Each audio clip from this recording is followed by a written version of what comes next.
26.2 miles, months of training, and it all comes down to one race. This is months of sacrifice for so many people, early mornings, late nights, tough, grueling training sessions. This is London, this is my marathon debut. Let's f***ing go. I've been injured for over 3 weeks now, I've done no running. I have a suspected grade 2 femoral shaft stretch response. Oh, it feels so good to be back! Let's go!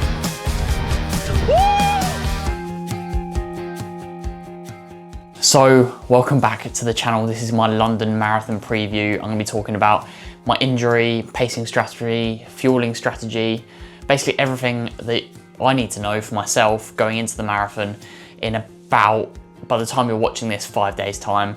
Time stamping the video is currently the 20th of April, so 7 days to go. But by the time it's edited and my Wi-Fi speed is not fantastic, so you're probably looking at about 5 days. First off, a massive good luck to anyone that's racing the London Marathon. This is probably gonna be my last video before the big day. So yeah, just good luck, trust the training, trust the process, and just have faith that you'll get it done on the day. But kicking things off with a quick injury update. Obviously I mentioned in the previous video that I hurt my knee at the National Road Relays. And to be honest, it was a bit tentative for a few days. I was unsure whether I was going to be even able to run, let alone run to my full ability. So I woke up Monday morning and was actually unable to bend my knee. You're here to bend the knee. But after a few days of rest, gradually I think it improved about 10% per day. And it's now Sunday and I've just done 10 miles steady. So I'm 99% confident that it's going to be absolutely fine come race day. And I don't think it's going to affect my race at all, which is obviously fantastic news because up until now the block had been basically as smooth as you could possibly hope for. So to get kind of derailed by just an unfortunate accident is just devastating. So obviously super chuffed that it's not going to come down to any sort of injury or mishap in the training, and it's now just about getting to the start line as safe as possible and trying to rest, recover, not lose my mind, essentially. So in terms of my goal for London Marathon, it has been a very well-known goal that I want to run sub 220. That's what this whole block has been about. This is what I went into the block aiming for, is getting that sub 220 marathon just on the books, getting it on my power of 10 and just nailing my first marathon, my marathon debut. Now, training has been far better than I could have hoped for. All of my races have gone really, really well.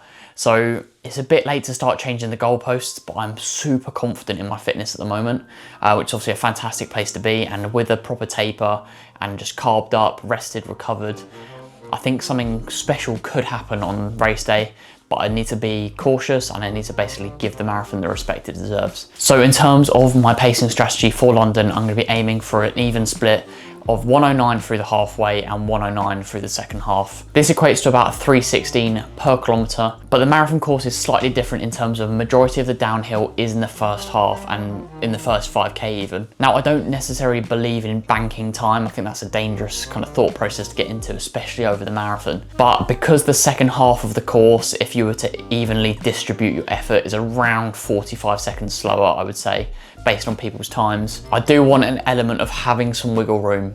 I want to be able to get to halfway, and if I feel good, push on, and if I don't feel so good, be able to kind of hold on and still get that sub 220.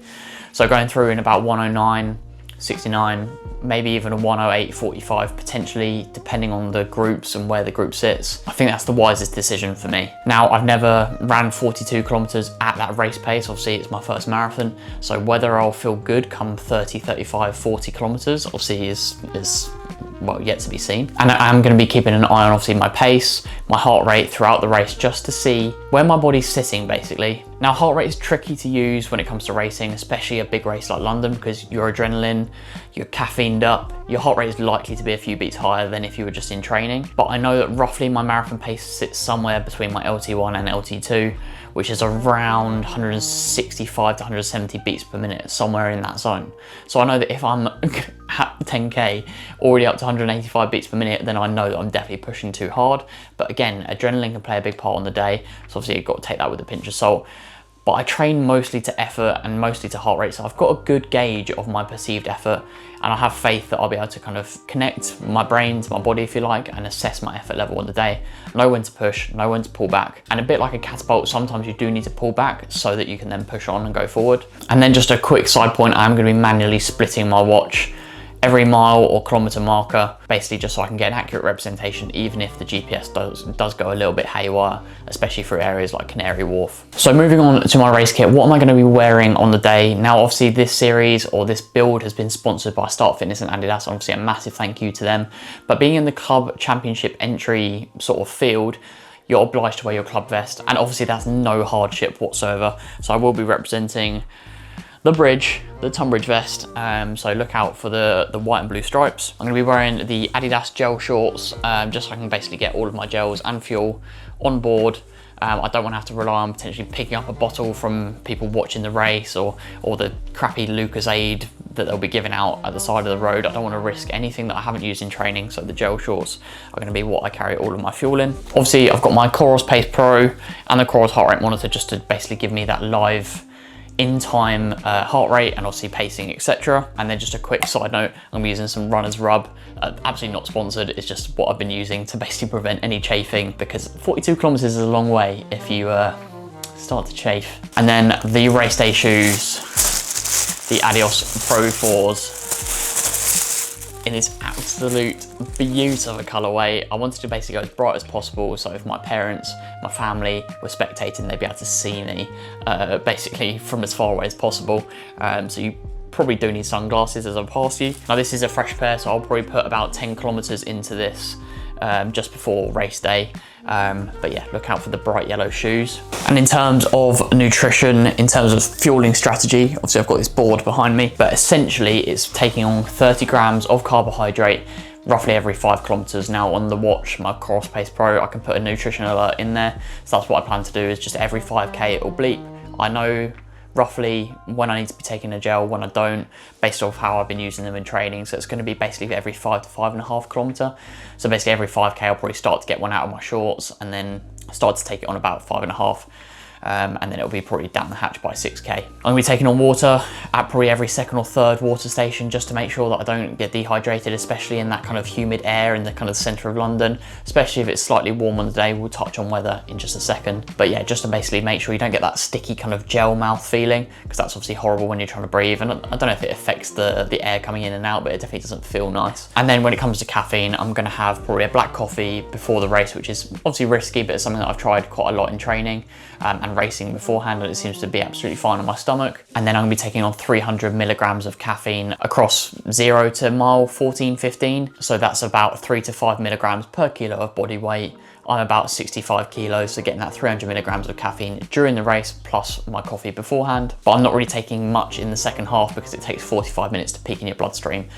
So just to be aware of that, there's no point taking it at mile 20, because you will have finished by the time it's even useful. My number for the race is 1,918. So if anyone's not running and they do want to add me to their tracker, 1918, the end of the First World War and the start of the Spanish flu pandemic. So obviously it depends on how you think of it, whether it's a good or bad omen, but yeah, we'll see. And in terms of the weather's looking pretty decent. Obviously it's a week out as of the time of recording this video, so the weather forecast is about as useful as a chocolate teapot. But it's currently looking somewhere between 7 and 13 degrees Celsius with about 5 mile an hour gusts of wind, which is pretty perfect, to be honest. It's kind of as good as you could hope for. The last week in England has been very, very windy, so if that could die down a bit, that'd be fantastic. And obviously you want that nice balance of not getting freezing on the start line, but then not overheating while you run. So that kind of 7 to 13 degrees Celsius is probably as good as you could hope for, really. In terms of a little bit of a carb load, I don't know too much about it. I'm gonna aim for about 600 grams of carbs the day before the race. Your body can store about 700 to 800 grams of carbohydrate, and you will use about 100 to 200 grams overnight. So that's what I plan on taking the morning of the race. So about 600 grams the day before, 100 to 200 grams in the morning. So that's breakfast and then maybe a drink mix while I'm kind of sipping on the start line. And then obviously you can preload with a gel as well while you're waiting around if you really wanted to. So yeah, that's my plan. Oh, and a small little tangent I forgot to talk about is that I'm going to be using Maurten bicarb for the race. I've experimented with it quite a lot in training, and I'm confident it's not going to upset my stomach. But yeah, so that is my London Marathon preview. Sub 220 is the main goal. Obviously 219 would be fantastic, and then obviously sub 218 would just be out of this world. I'll be happiest man alive. So it all comes down to the final roll of the dice. I'm absorbing as much marathon content as possible. All the Boston Marathon build-up, London Marathon build-up, going to the Expo obviously on Friday. People like Ryan Thompson, Jake Barrowclough, Ben Felton, Ben Parks, all of their content, I've been watching it. Basically as soon as it comes out, I've been watching it as soon as it drops on YouTube. So I just can't get enough of the marathon content. I'm absolutely loving every second of this journey, obviously bar the knee injury. But anyway, thank you for everyone's kind of messages, wishing me good luck. Let's lock in, let it fly, and I'll see you on the other side. Just want to finish off with a little quote that I listened to on Clayton Young's YouTube, Coach Ed Eyestone. He said this quote, which I just I don't know, I was like, wow, that's pretty damn cool. So, fools go where angels fear to tread, and I'm definitely a fool. So let's roll the dice and have a bit of fun. Best of luck everyone running.